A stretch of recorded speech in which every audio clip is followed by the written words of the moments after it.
Hello, hello. It is Dream or Sushi or Yamato, whatever you know me by, and today we are here to make a guide for Artale's hpap or hard Papulatus raid.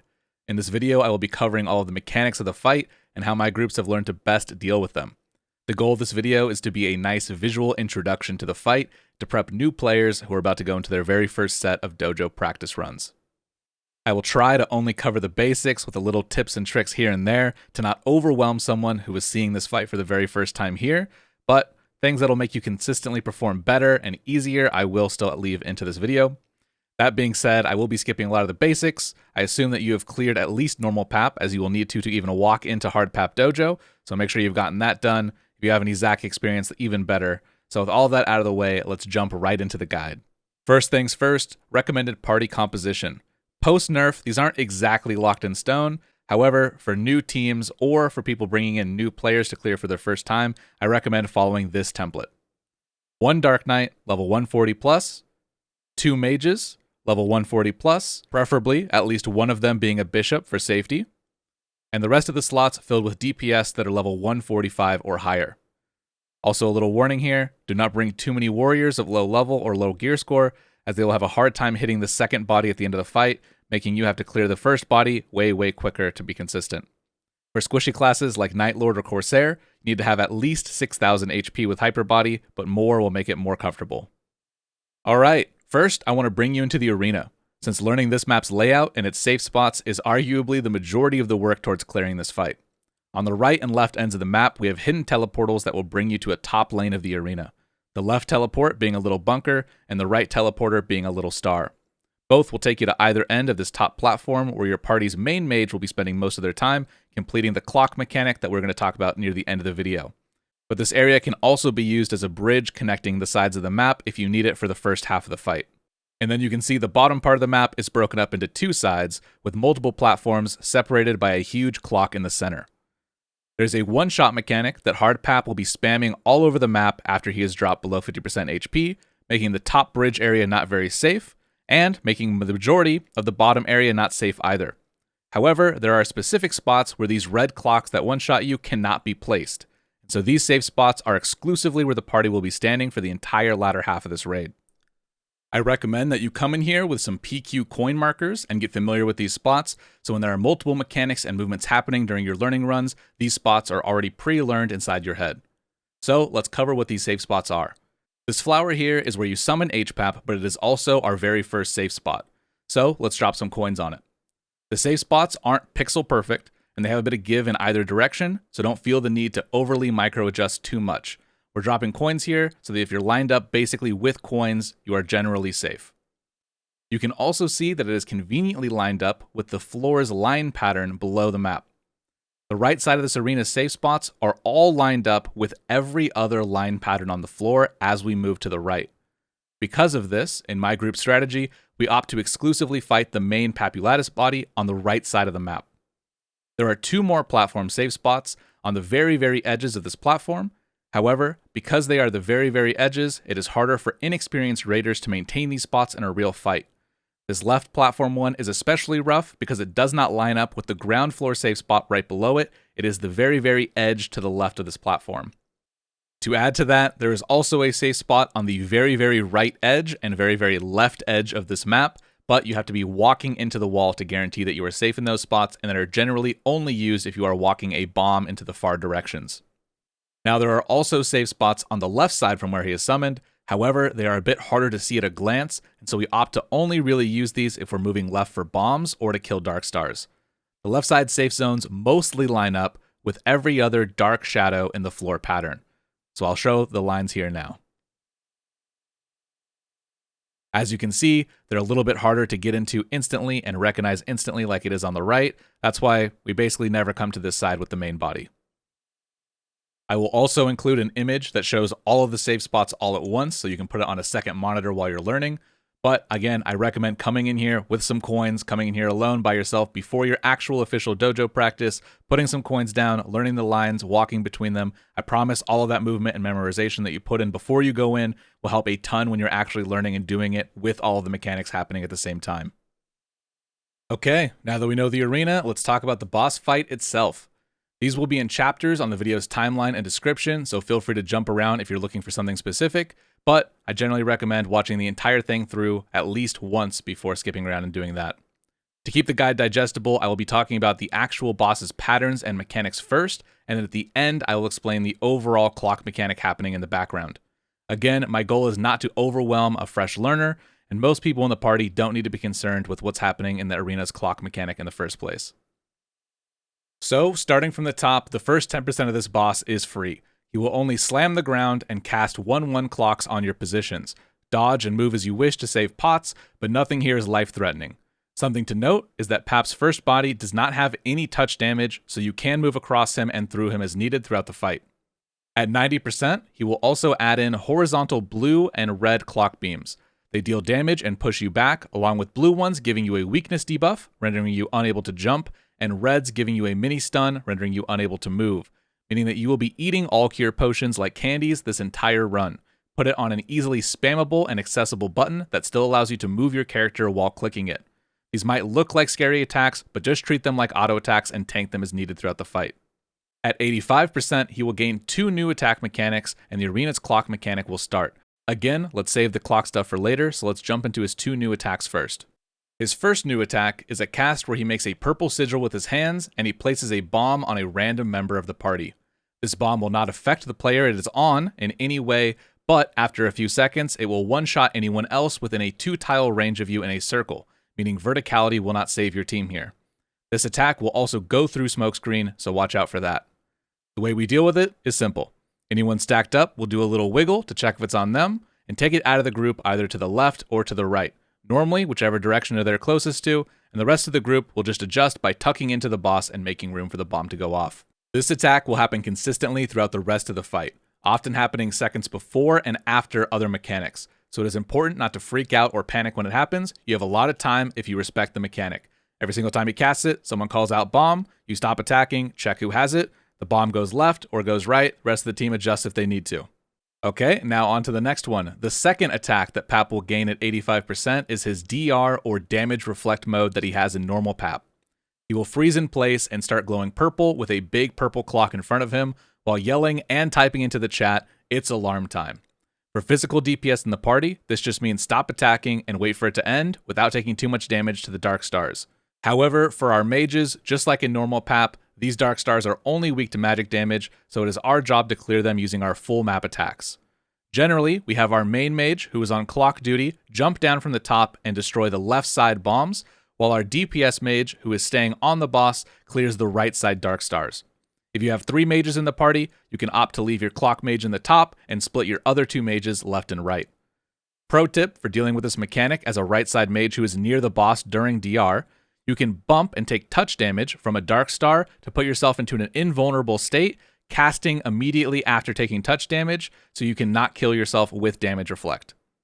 A note for summon classes like archers, mages, and sayers is to desummon before DR by right-clicking your summon buff in the top right, or by typing /desummon for Sayer Octopus. They will get you killed to DR, so when learning the fight, I recommend just not using your summons at all until you are ready to have an extra thing to focus on.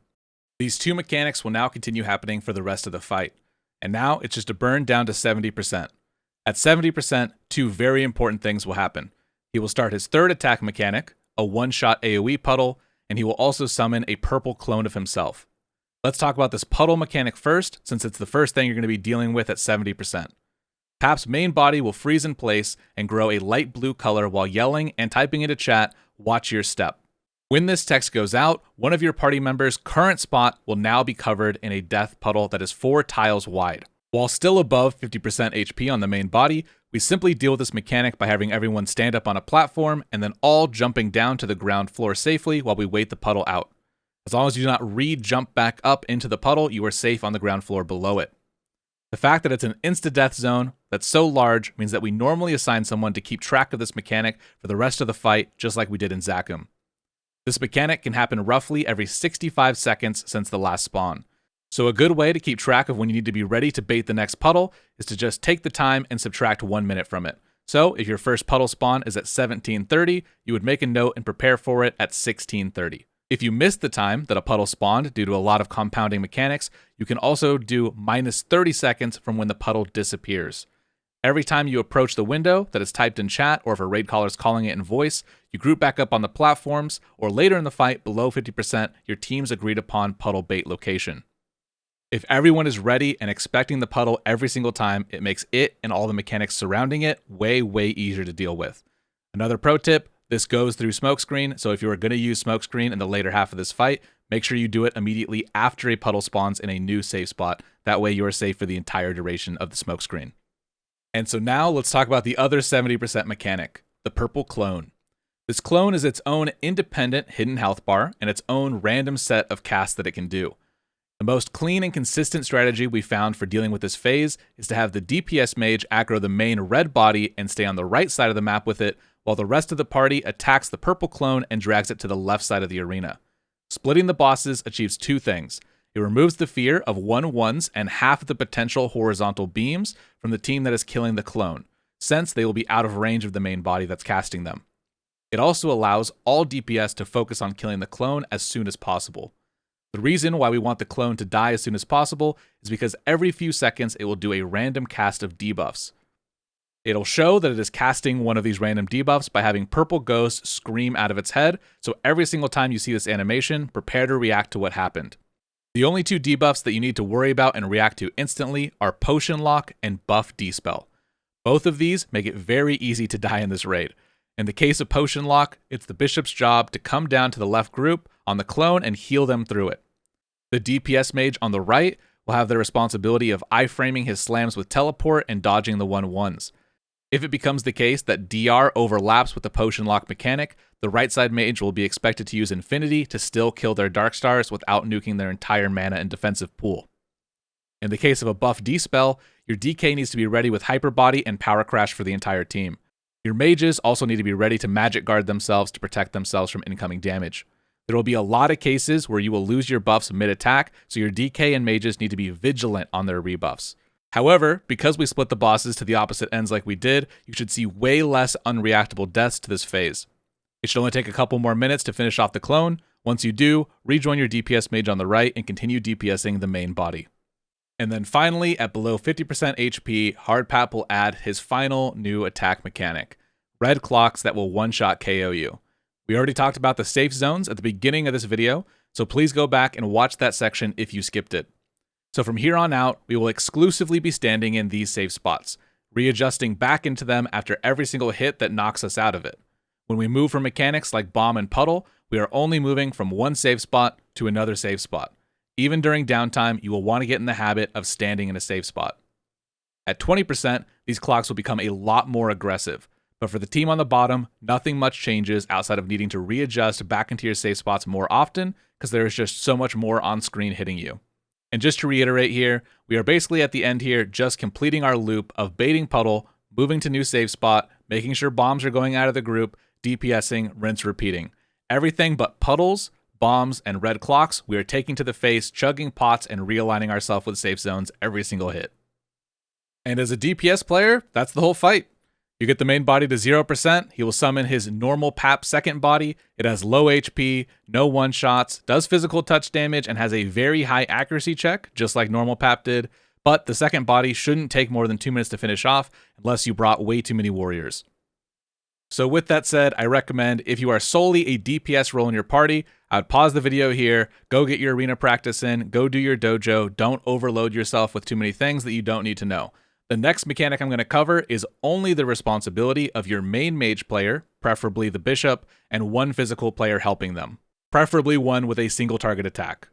Okay, so throughout the whole fight, you might have noticed a big clock ticking up and down in the center of the map.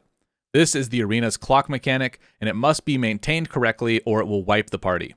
Just to be clear, this clock is fully independent from the 20-minute timer that you have to complete the raid.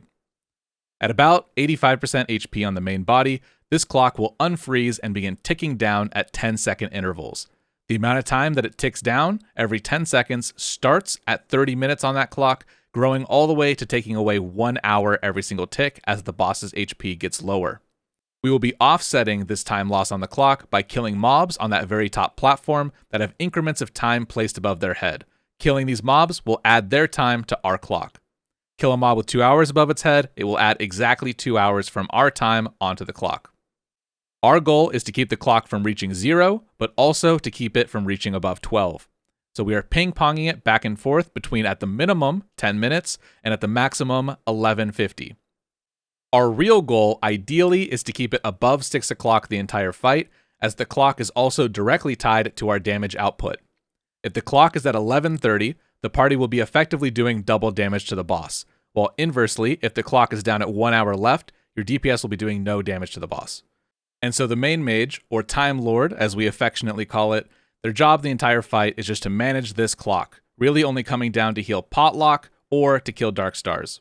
However, as it was implied earlier, there are 2 different kinds of mobs that can spawn with time over their heads. Chronos, which will spawn the majority of the time, which are only vulnerable to magic, which will be the Time Lord's duty, and TikToks, which are only vulnerable to physical damage. This means that our Time Lord needs a physical damage buddy that they can call on to come kill mobs for them. Generally, it would be great if both of these players were working together to manage the time together. However, once the mage is super experienced, you can leave the burden to them to make calls like, hey, X, come up here and kill the 4-hour TikTok for me, or hey, I have TikToks up here, come up so we can prep to kill a 2x mob once the clock drops below 6. Every player is different, every party is different, so do whatever makes you guys most comfortable and most consistent. As you learn this role in practice, you will find a lot of micro optimizations you can make while being the Time Lord. And so I'm going to give a few examples of those now. Every single time mobs spawn at the top, they last for about 45 seconds, meaning that they will survive at least 4 ticks of the clock going down. This means that you can effectively account for that minus time to hit bigger hours on top of your mobs. So say, for example, your clock is at 4 o'clock. But if you wait 2 more ticks of time, it will go below 3 o'clock to like 2:40. Then you can use a 9-hour and you can possibly max out your time as opposed to killing the smaller hour or minute increments you had in that wave. Another example of this is sometimes we purposely let Dark Stars explode on that bottom left side and the top side to purposely lower time from our clock to be able to hit bigger hour increments or even a 2x mob. So generally speaking, the top row of Dark Stars will lose you about an hour from the clock mechanics timer. The bottom left will be about 2 hours, and the bottom right about 2 hours. So in general, there's a lot of times during my raids where it is called where one side is not to detonate their mobs so that we can purposely minus about 3 hours from our timer to hit a better threshold and a better hour kill. Now, if those 2 examples went a little bit over your head, don't worry. I just wanted to get them out there so that way when you go in, you can get some practice, you can come back to this part in the video, you can listen to those kinds of examples and it'll immediately click and you'll understand what I'm saying. So I wanted this little piece of optimization advice to be here for those players to come back and improve with. Another thing that we need to talk about is below 50%. The top platform does not have safe spots like the bottom does, so you will be dodging and teleporting and moving like a beast the entire second half of this fight, playing Dance Dance Revolution while still having to keep track of your time and what mobs you need to kill that cycle. Worst of all, the game will sometimes give you bad RNG so many times in a row, just giving you minutes, 1 hour, just minutes, and it will underclock you to 0. This is another reason why we like to bring at least 1 bishop. Resurrection in this game was given a 2-second party-wide iframe. Let's say, for example, in that scenario, you get a tick down to 30 minutes left on your clock mechanic with 7 minutes and 44 seconds left on your actual raid timer. This means that you know that the tick that will underclock you down to 0 will happen 10 seconds later at 7:34. So at 7:35, you will pop your resurrection to iframe your entire party through the white mechanic, like I'm showing on screen right now, saving all 6 lives at once. However, this does still play the giant animation that you're seeing on your screen, so the people on the bottom have to be ready to realign themselves with the safe spots because they will probably get knocked by something while this is covering half of their screen. And with that, that just about wraps up everything that I wanted to say in this guide. I tried my best to only say the things that I thought would be super relevant to a brand new fresh player, or some things that I know you can come back for later that are little nuggets that shouldn't overwhelm you right now. So with that said, I hope this helped you out. Please share it to your friends and guildies that you're teaching. If it did, hit that like button, maybe subscribe to the channel. I plan on continuing to play Artale, maybe make more Artale videos, and I'm definitely going to hop into Classic when that comes out. And of course, shout out to my guild One Piece, shout out to Unity for taking me in and teaching me this fight with their raids. I love you guys. Also, shout out to Alice for the original written guide on hpap that helped so many people get their first clears before something like this was possible and all these strats were found. And yeah, I have been Dream, and as always, please stay safe, stay cute, and much love until next time.